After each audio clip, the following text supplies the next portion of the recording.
वो निर्माण होता है। तो इसलिए अगर हमारा समाज 25 करोड़ लोग हम एक हो जाएंगे तो हमारे गुरु ने परमात्मा के बारे में जो बोला है तो हमारा खर्चा भक्ति में नहीं होगा, भक्ति में हमारा खर्चा नहीं लगेगा। अभी जैसे हम यहाँ दरबार में बैठे हैं, हमने हमारे कमाई का इस दरबार को निर्माण करने को भी धन दिया होगा सबने। आज यहाँ बैठे हैं, अपने कमाई का दान पेटी में भी डाल रहे हैं। तो ये जो सिस्टम है तो ये व्यवस्था चलाने के लिए, ठगने के लिए नहीं। तो इसलिए गुरु रविदास जी ने हमें पूजा पाठ में बताया है। जो पूजा पाठ में एक समय ऐसा आया था कि जो बनारस के अंदर वहाँ पर पंडित लोग इकट्ठा हुए और पंडितों ने ये तय कर लिया कि ऐसी कौन सी बात है कि भाई ये पूजा पाठ का अधिकार हमारा है, मंदिर की पूजा करने का अधिकार है, उससे सिस्टम से हर पूजा का जो धन देना है वो अधिकार हमारा है। लेकिन ये ऐसा कैसा हुआ कि सदगुरु रविदास महाराज एक चमार होते हुए आज हमारे मंदिरों में मूर्ति के पास पूजा के लिए लोग नहीं आ रहे हैं, लेकिन एक चमार होते हुए सदगुरु रविदास जी के पास बड़े बड़े राजे महाराजे साधु संत उनके चरणों में जा रहे हैं। तो ऐसी कौन सी व्यवस्था उसके पास है कि ये लोग वहां जा रहे हैं? और जो हमारे पास पूजा वाली व्यवस्था है, परमात्मा का अधिकार हमारे पास है, तो समाज हमारे पास क्यों नहीं आ रहा है? जब गुरु रविदास जी को पूछा उन लोगों ने कि भाई रविदास जी आपके पास ऐसी क्या चीज है कि आज राजे महाराजे साधु संत सभी लोग ब्राह्मण ये कोई भी विद्वान आपके चरणों में साष्टांग दंडवत डाल रहे हैं, लेकिन मंदिरों के मूर्तियों के लिए दर्शन के लिए नहीं आ रहे। तो वहाँ गुरु रविदास महाराज जी ने समझाने का काम किया कि भाई मेरे पास ऐसी व्यवस्था नहीं कि परमात्मा के नाम से ठगने का कोई साधन मैंने निर्माण नहीं किया है। मेरे पास जब मुझे ज्ञान हुआ तो हुआ ज्ञान पड़ा प्रकाश, ज्ञान कारण कर ले अभ्यास, ज्ञान भया तो कर्म नाश। जब ये मुझे पता चला तब मेरे ज्ञान का खजाना संसार के लोगों को बांटने का काम कर रहा हूँ। इसीलिए बड़े बड़े राजे महाराजे मेरे चरणों में आ रहे हैं। तो मेरे पास क्या है? तो आप जो पूजा भक्ति भाव में जो आप पिता करते हैं कि गंगा में जाके जल लोटा भरकर चढ़ाते हैं, मूर्ति हो या शिव जी की पीठ हो, और जैसे दूध है तो वो भी आप चढ़ाते हैं, फूल चढ़ाते हैं, निवेद्य चढ़ाते हैं, धूप अगरबत्ती चढ़ाते हैं। तो गुरु रविदास महाराज जी ने उसके बारे में उनको बताया कि मैं ना मैं गंगा जल चढ़ाता हूँ, ना मैं दूध चढ़ाता हूँ, ना मैं निवेद्य अर्पित करता हूँ, ना मैं फूल चढ़ाता हूँ, क्योंकि ये परमात्मा ने किया है और ये कोई भी चीज पवित्र नहीं है, तो ये झूठी चीज है। इसलिए मैं ये झूठी चीज परमात्मा के ऊपर नहीं चढ़ाता हूँ। मैं जो है तो जो इससे अलावा ज्ञान बांटने का काम करता हूँ और प्रभु परमात्मा के चरणों में भी मैं मेरा तन और मन अर्पण करता हूँ।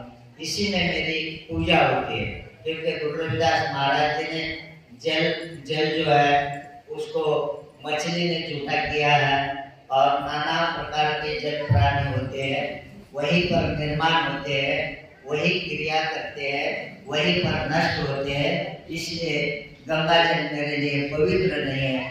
उसके बाद वो दूध को कहा उन्होंने, जो दूध है बछड़े ने ही झूठा किया है, तो वो दूध भी मेरे लिए पवित्र नहीं है। जैसे फूल है, फूल को भौरे ने ही झूठा किया, मधुमक्खी ने झूठा किया है, फूल भी मेरे लिए पवित्र नहीं, ये भी झूठा है। फिर सब कुछ निमित्त हो, हमारे कारण ये भी झूठा होता है। तो गुरु रविदास महाराज जी ने ये उनको पूछा गया, फिर आप क्या चढ़ाते? हम तो आप तो झूठी चीज चढ़ाते। तो उन्होंने कहा मन चंगा तो कटौती में गंगा। मैंने मेरे मन को इतना पवित्र बनाया है, तन और मन परमात्मा के चरणों में जोड़कर मेरा मन पवित्र है। इसलिए उन्होंने कहा अगर मैं कुछ परमात्मा को चढ़ाता हूँ, तन मन मैं यही परमात्मा के चरणों में अर्पण करता हूँ। इसलिए दूसरी अवस्था जो है, नाना प्रकार के हमारा धन डाइवर्ट करने की कोशिश की गई है परमात्मा के नाम से, और हमारे धन के जो धन परिवार में हमें खर्चा करना चाहिए, जो धन परिवार के हित के लिए लगाना चाहिए, लेकिन हमारे मन में परमात्मा का डर बिठाया गया है कि परमात्मा को ये नहीं चढ़ाओगे तो आपका बुरा होगा। तो ऐसी अवस्था को गुरु रविदास जी ने ठोकर मार दी, और इसलिए सदगुरु रविदास जी ने सत्य मार्ग, सत्य तरफ, सत्य विचारधारा बांटने का काम किया। इसलिए वो धन उनका समाज का बच गया। अगर आपको पता है कोई एक भी दीवार आ गया तो हमारा बहुत सारा पैसा दीवारों में खर्चा होता है। उसके बाद जैसे यहाँ 12 महीने दीवार होते हैं तो हम लोग वहाँ अपना पैसा खर्चा करते हैं। दूसरी बात यह है कि परमात्मा को देना है, नहीं दिया तो हमारा बुरा होगा, ऐसा डर हमारे मनों में घुसाया गया है। इसलिए हमारा अगर कमाई जो धन है तो वो धन में से अगर घर के अंदर कमाया हुआ धन पूरा लगेगा, बाल बच्चों को पढ़ाने में, फी भरने में, या घर सजाने में, या खाने पीने में हमारा ये पैसा लगेगा, तो हमारे ठीक तरह से सिस्टम चल सकती है। तो ये ठगने वाली सिस्टम को सदगुरु रविदास जी ने संसार के राजे महाराजे लोगों को, साधु संतों को, ब्राह्मणों को, सबको बताया कि भाई इसके कारण समाज को आपने ठगने का काम किया है। तो हमारे गुरु का संदेश आप लोगों के लिए बहुत तीव्र है कि आपको तो 1 रुपया भी नहीं देना है, लेकिन समाज के लिए अगर हम लोग पूजा पाठ में 1 रुपया नहीं देना है, लेकिन डराकर इन लोगों ने जैसा धन दिया है, तो धर्म की अवस्था ऐसी होती है कि आपने तो डराते हैं और डर पैदा कर धर्म के नाम से, भगवान के नाम से हमारे से वो धन लेते हैं। तो हमारा धर्म ऐसा डराकर पैसा लेने वाला नहीं है, लेकिन धर्म की अवस्था धर्म घलोर से, उसके सहयोग से चलती है। अगर हम धर्म को कुछ देंगे ही नहीं, अगर धर्म को नहीं देंगे तो हमारे धर्मस्थल कैसे बनेंगे, हमारा धर्म का प्रचार कैसा होगा, हमारे जैसे धर्म व्यवस्था सिस्टम का प्रचार होना जरूरी है। तो वो सिस्टम के लिए बिना डरे हमने खुशी से अपने धर्म में एक आदत डालनी चाहिए कि अपने कमाई का शेयर कुछ अपने गुरु घरों को दो, धर्म व्यवस्था को दो, समाज व्यवस्था को दो, डर कर मत दो, खुशी से देना चाहिए। अगर आप खुशी से देते हैं तो धन देने से आपका नुकसान नहीं होगा। देने से एक बीज अगर आप जमीन में डालते हैं तो अन्य वो पेड़ को अन्य फल लगते, दाने लगते हैं, तो ऐसा धन का दिया है। तो अपने गुरु ने जो संदेश वाणी ने दिया है तो ये बहुत समझने की जरूरत है। आदि लगभग गुरु रविदास की वाणी दूसरे लोगों ने अंदर घुसाड़ी है कि उनकी सृष्टि चलने के लिए, लेकिन सदगुरु रविदास जी ने बहुत बड़ा संघर्ष किया।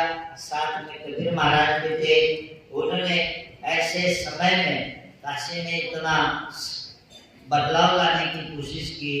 हजारों साल के जो संत थे सभी ने जो काम किया वो संत कामयाब नहीं हुए, लेकिन हम लोग हैं सदगुरु रविदास महाराज जी के वंशज। हमें गुरु रविदास को आज जानना है, समझना है। जैसे किसी विषय के ऊपर कोई इंसान पीएचडी करते हैं तो वो निचोड़ निकालते हैं और उसके बारे में लिखित समझाने का बाद में वो अपने तरफ से बताते हैं, तब उसको डिग्री मिलती है।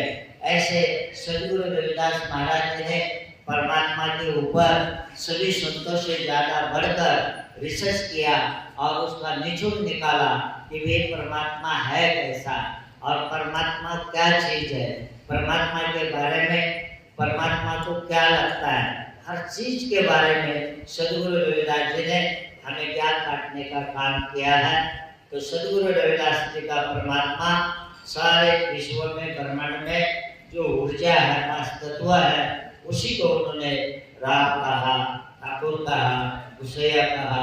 लगभग 16 नाम सदगुरु रविदास जी ने परमात्मा के लिए, इसका अर्थ 16 परमात्मा नहीं है। अगर हमारे गुरु के अलावा भी नाना प्रकार के धर्म अपने अपने हिसाब से, कोई अल्लाह बोलता है, कोई गॉड बोलता है, कोई वाहेगुरु बोलता है, अन्य प्रकार से परमात्मा को पुकारा जाता है, तो क्या इतने परमात्मा है क्या? इतने परमात्मा बिल्कुल नहीं है। परमात्मा जो है ये ऊर्जा का भंडारा है, परमात्मा जो है पांच तत्वों की शक्ति है और वो कब पैदा हुए और कब नष्ट होगी, ये कोई भी महापुरुष या कोई भी धर्म आज तक नहीं बता सकता। ये संसार कब से चल रहा है और ये संसार कब नष्ट होगा। लेकिन जो लोग संत और महापुरुष है तो इसके साथ रिश्ता जोड़ते हैं, जब ज्ञान प्राप्त होता है तो जो ज्ञान उनको प्राप्त हुआ है वो ज्ञान आधार के ऊपर संसार में समाज को समझाते हैं।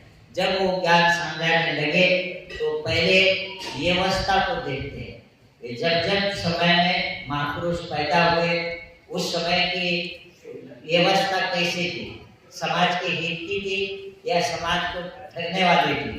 तो सबसे ज्यादा हम लोगों को ये समझना जरूरी है, ये देश में इंसान को गुलाम अगर किसी को बनाया है तो हम ही लोग गुलाम है।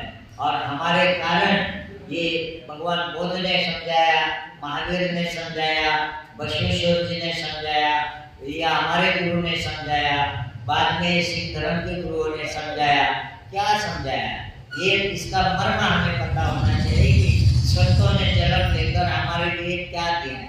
कि जहाँ पर हमारे ऊपर शोषण होता था, अन्याय होता था, उस चीज को उन्होंने संसार में एक दूसरे को समझाने का काम किया कि भी वो भी इंसान है, उनके ऊपर आप क्यों अन्याय कर रहे हैं। हमारे लिए इन महापुरुषों ने समझाया, लेकिन हमारे लिए समझाते ये महापुरुषों ने अपने समाज को इस व्यवस्था से बाहर निकालने का काम किया और उन्होंने उनके समाज को ज्ञान दिया कि भाई इसके हिसाब से आपको रहना है। अभी उदाहरण है, कोई भी धर्म आता है, धर्म पहला पैदा नहीं हुआ, धर्म से पहला महापुरुष पैदा होता है और महापुरुष उस सिस्टम को देखता है।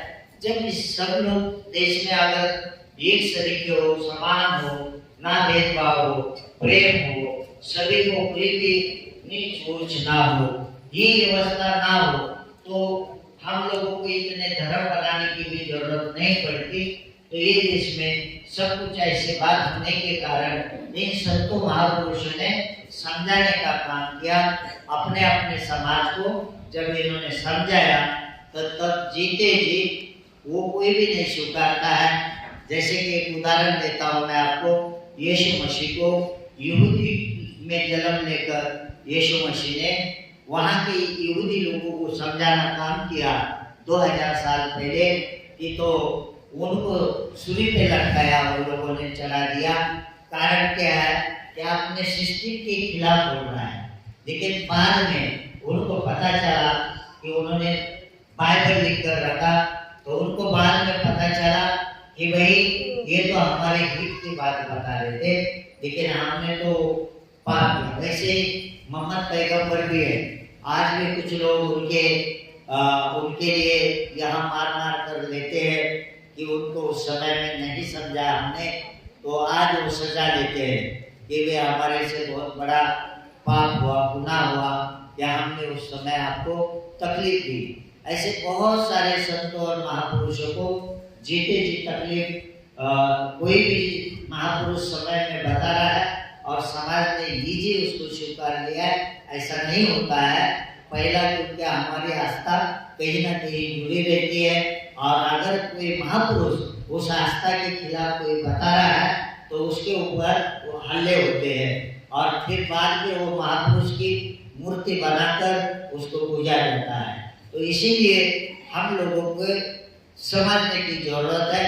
जैसे ये महापुरुष पैदा हुए, उन्होंने जैसे अपने अपने समाज को एक किया, दिशा दी, आज वो धर्म को धारण किया। उस धर्म को धारण करने वाले को वो नाम देते हैं कि मेरा धर्म ये है। तो हमको ये समझना जरूरी है। तो हम लोग अपने गुरु ने जो बोला है, बहुत बड़ा संघर्ष सदगुरु रविदास जी का है इस परंपरा के विरोध में। मैं तो कहता हूँ कभी कभी लोगों को, गुरु रविदास जी ने हमें तो अधिकार भी नहीं था बोलने का, लेकिन कैसा काम किया होगा। आज तो गुरु रविदास के बाद बाबा साहब आए, बाबा साहब के बाद काशीराम साहब आए, एक भी महापुरुषों का योगदान है। उधर हमारे उधर फुले शाह अम्बेडकर सभी की मूवमेंट चली कि ये हमारे हित के लिए चली, ये इन्होंने हमें हक अधिकार देने के लिए काम किया। तो ये महापुरुषों ने उस समय कैसा किया आप समझ लो।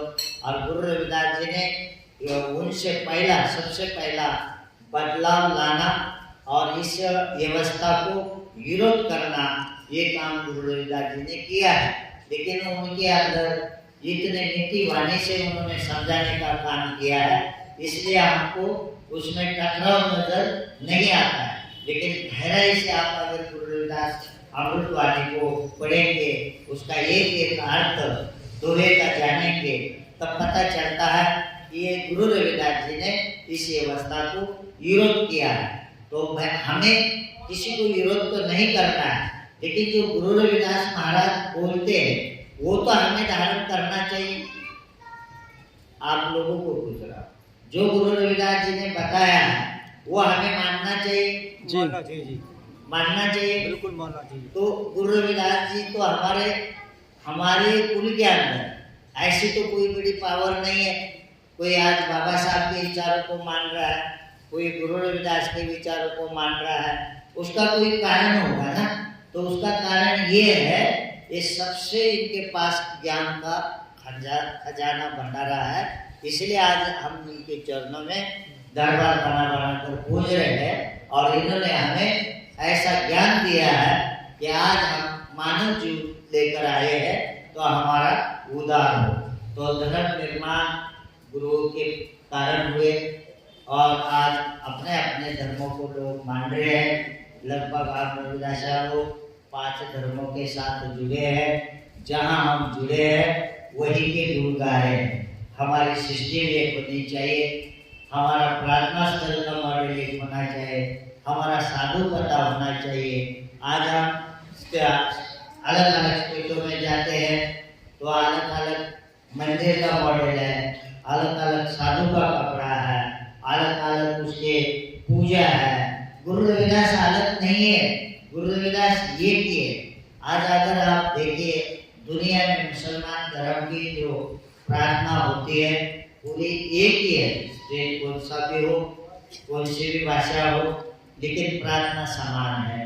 ऐसे हर धर्म का है, ऐसा हमारे भी धर्म का संत महापुरुषों ने ये एक होकर इस समाज को ऐसी शिक्षा देनी चाहिए कि हमें एक होकर मिलकर काम करना चाहिए। जिस दिन आप एक इस देश में होगे उस दिन भक्ति का मार्ग पे आपका होगा, इससे बड़े बड़े मंदिर सजेंगे और राज व्यवस्था भी आपकी होगी। अगर हम लोग एक नहीं है, हम अभी मैं तो पूरा दुनिया देखता हूँ, मैं कहीं भी जाता हूँ तो गुरु घरों के अंदर भी हम भेदभाव करते हैं, गुरु घरों के अंदर भी हम झगड़े करते हैं। भाई गुरु रविदास जी ने ज्ञान हमें झगड़े करने के लिए नहीं बांटा है, गुरु रविदास जी का ज्ञान हमें एक करने के लिए बांटा है। तो हम एक होना चाहिए। तो ये जो गुरु महाराज जी की वाणी आज हमें गहराई से विशेष करो आप लोग, मेरा अर्थ ये नहीं कि आप लोगों के मन को ठेस पहुंचाना है, लेकिन दुनिया में एक दिन आएगा रविदास समाज सदगुरु रविदास के चरणों में जुड़ेगा और सदगुरु रविदास जी ने जो बोला है वही धारण करेगा।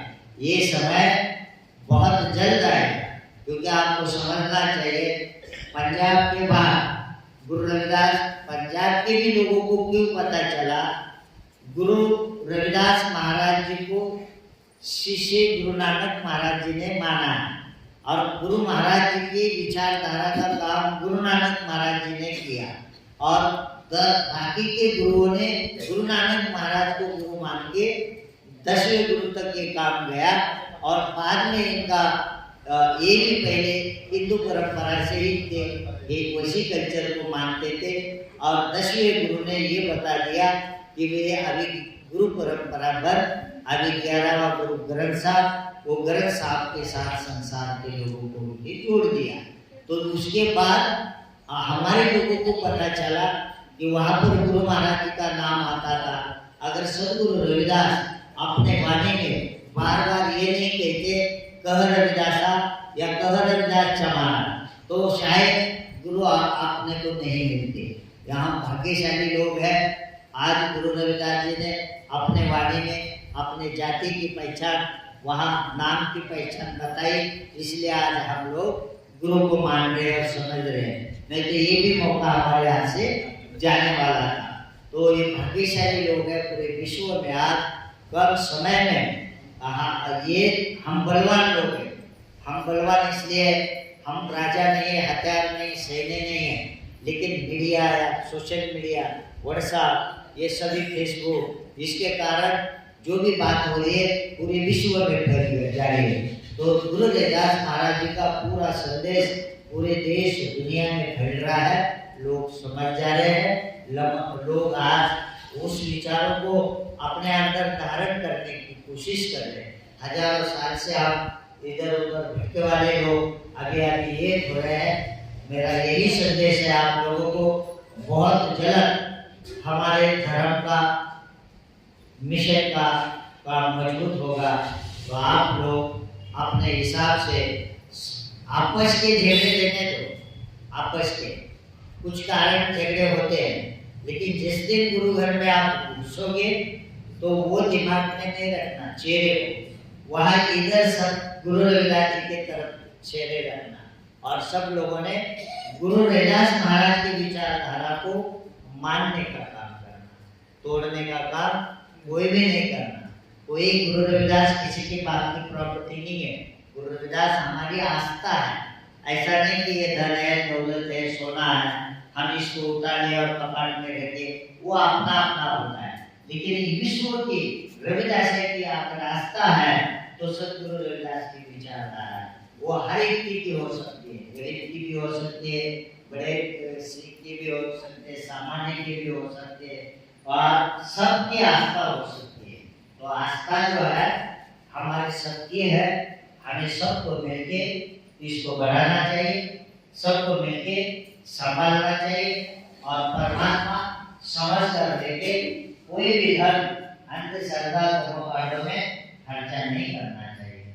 शांति से अपने कमाए हुआ धन का अपने परिवार में फैला लगाओ, बच्चों को अच्छा पढ़ाओ, बच्चों को अच्छी डिग्री दो, बाद में आपके घर में रह से खान पीन अच्छा किए करो, बुराई से बाहर हटो, और बाद में बचता तो अपने समाज को, धर्म को, गुरुओं को दान करो। दान करने से कमने पड़ता है, बढ़कर मिलता है।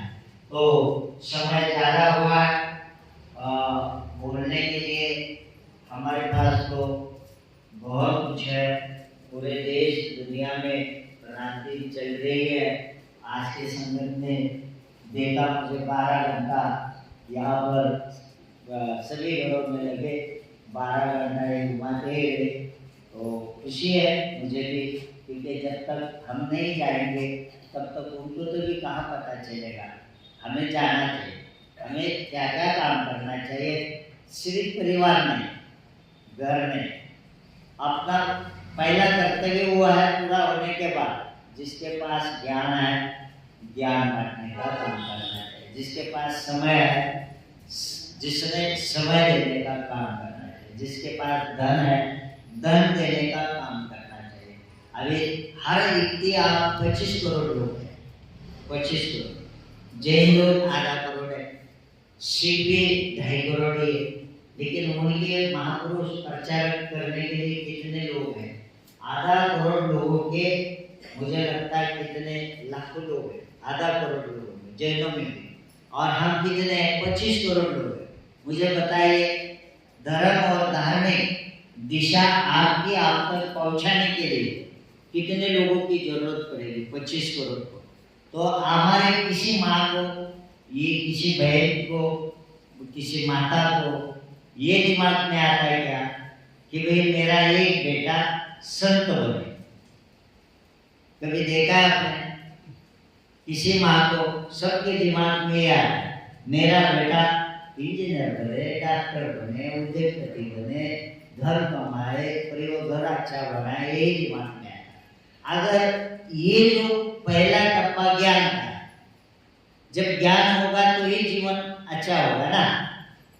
अगर ज्ञान ही नहीं है तो हमारा कहाँ व्यर्थ धन जा रहा है हमको पता नहीं चलेगा। तो ज्ञान वाले टप्पे में अगर हमारे महापुरुष नहीं रहेंगे तो हम समाज को क्या दोष देना है? वापिस हम दोष देते समाज को, वो वहां जुड़ गया उसके साथ सत्संग में जाना है, वो वहां जुड़ गया उसके साथ सत्संग में जाना है, वो उस देवी देवता को मानता है, उस बाबा को मानता है, उससे दीक्षा ली, इससे दीक्षा ली।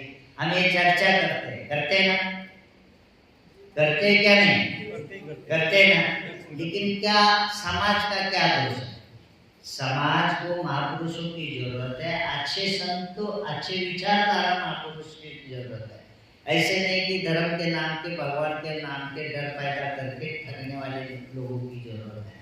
आज 90% लोग ज्यादा से ज्यादा ठग रहे हैं धर्म और परमात्मा के नाम से, बहुत कम है सही मायने में परमात्मा के साथ अपना या अंदर वाली पावर आत्मा लिंक जोड़ने में बहुत कम लोग हैं। संतों में भी बता रहा हूँ मैं, सामान्य का तो दोष ही नहीं है, सामान्य को तो पता ही नहीं कि कैसा प्राप्त करना है। लेकिन जो संतों को पता चला है तो वो भी लोग अपने अपने डेरे, अपने अपने मंदिर, कितना धन आता है, कितना सबसे चढ़कर बढ़कर दिखाना चाहते हैं। मैं बहुत बड़ा संत हूँ, मेरा बहुत बड़ा डेरा है, यही दिमागों में लोगों की ज्यादा घुसा है। लेकिन फकीर बनकर काम करना चाहिए इन लोगों को, फकीर बनकर अच्छे विचार समाज में देना चाहिए, समाज को जोड़ना चाहिए। तो ऐसा काम होना चाहिए। अगर हमारे, चलो आप बच्चे नहीं दे सकते हमारे, देखिए मैं ये बुराई नहीं कर रहा हूँ, लेकिन बता रहा हूँ आपको, सब धर्म के अपने अपने धर्म के बच्चों को तैयार करने के लिए बड़े बड़े केंद्र हैं। हमारा क्या केंद्र है? हमारे को कुछ पता ही नहीं अभी तक। हमें इतना ही बताया गया है कि ये हमारा जय गुरुदेव धन गुरुदेव नारा है, हमारा काशी का मक्का मदीना दरबार है, और हमारे लिए हर का झंडा है, जैसे जय गौशाला है। ये इतने 5 चीज बताई है, इससे धर्म नहीं चलता है। धर्म की चीज एक अलग, एक विधिकरण तो होता है कि वह हर चीज में वो लगता है। अगर बच्चा पैदा हुआ है, अगर आपने मकान बनाया है, नया मकान की पूजा है, अगर कोई शरीर छोड़ के गया है, अंतिम संस्कार है, अगर बच्चों की शादी है, हर चीज किससे होती है? तो गुरुओं ने बताए हुए ग्रंथ के हिसाब से ही होती है ना, अपने अपने गुरु ने उसने डाला है। ऐसे सदगुरु रविदास का भी है, तो हम लोगों को उस पर भरोसा रखना चाहिए। हमारे माता बहना को भी, आपको तो मैं, आपका तो आज मैंने देखा आप बहुत अच्छा आगे बढ़े हैं, गुरु जी के शब्द गाते हैं, आप समझा सकते हैं। अब नीचे जाके देखो, अब देखिए आए भी हैं मेरे हिसाब से यहाँ से संगत, कोई नेपाल में आए थे, नेपाल में आए थे कोई लोग, तो वहाँ उधर हम जा रहे हैं तो वो लोग बहुत खुश हुए थे, महाराज जी आ रहे, संगत आ रही है।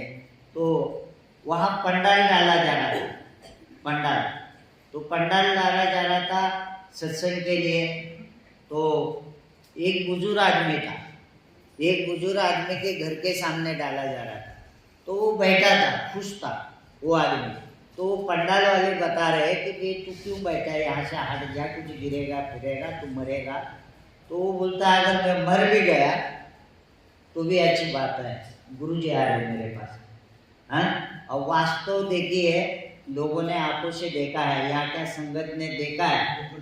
वो रात के समय वही आदमी मेरे को जब गाड़ी से लेके गए और जब मुझे स्टेज पे छोड़ा तो गाड़ी रिवर्स आ रही थी। तो वो आदमी गाड़ी के नीचे गया और वो आदमी मर गया।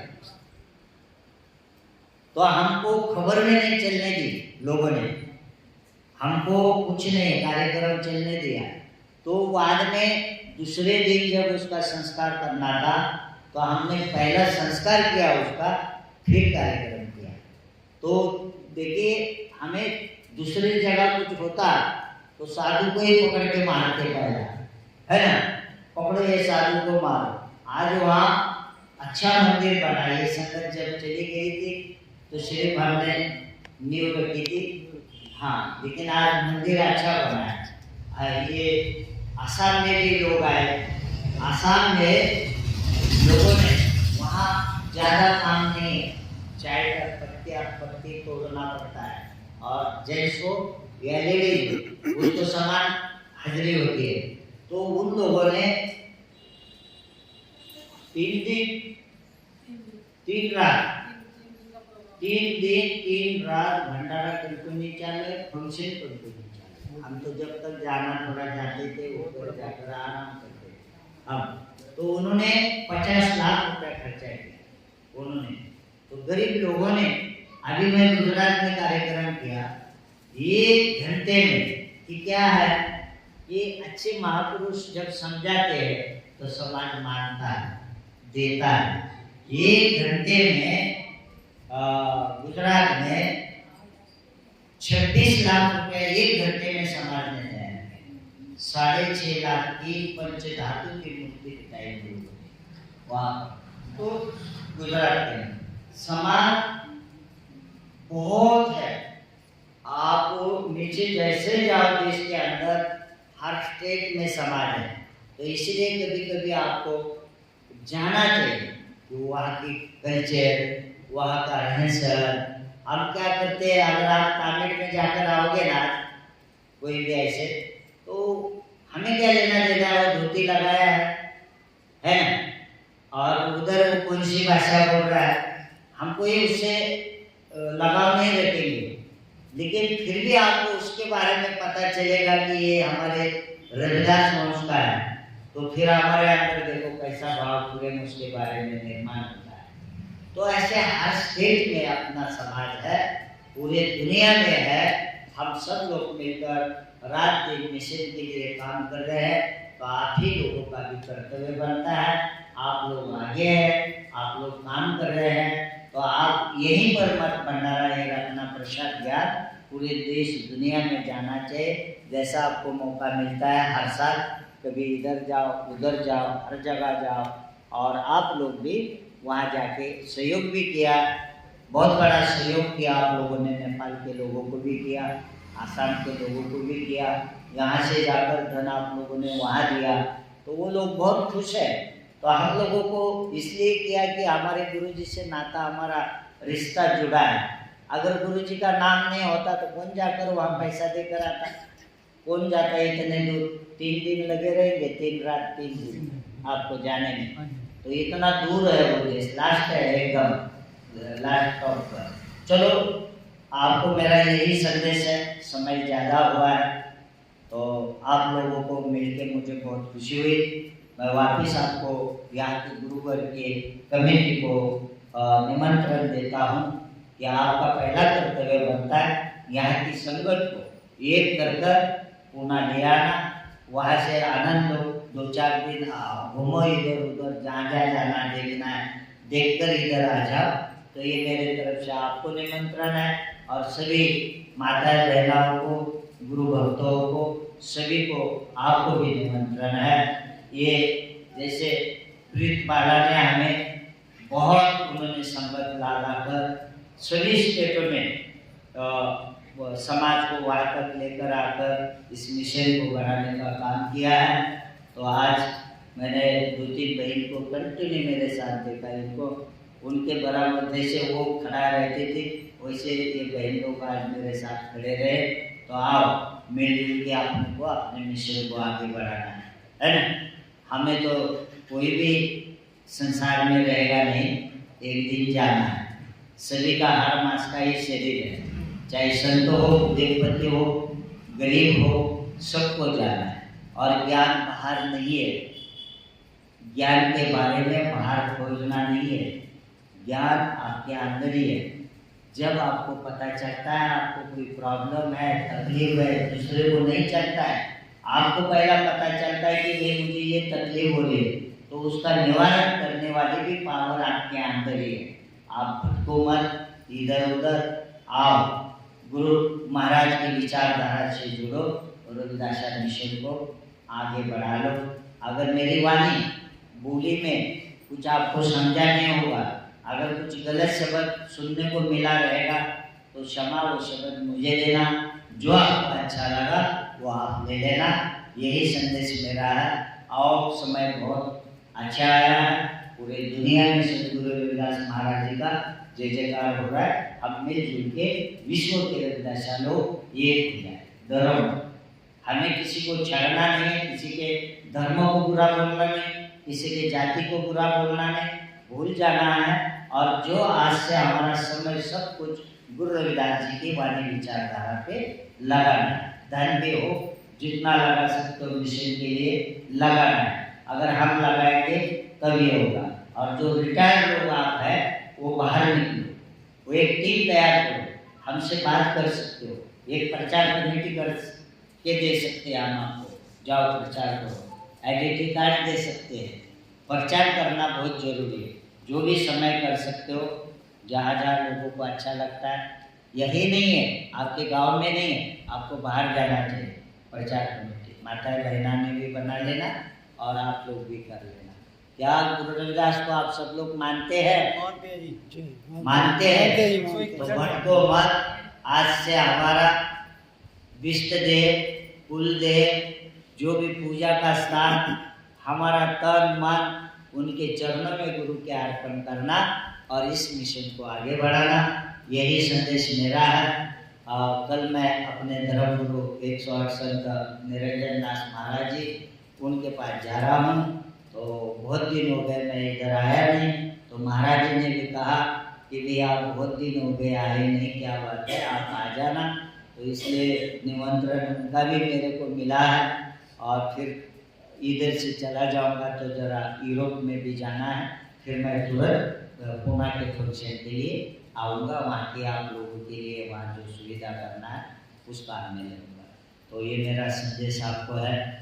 जो बोले सो निर्भय सदगुरु रविदास महाराज की जय, स्वामी श्रवणदास महाराज की जय, सही संत रामानंद महाराज की जय, सर्व संत समाज की जय। श्री गुरु रविदास की, श्री गुरु रविदास की जय। गुरुदेव सुखी।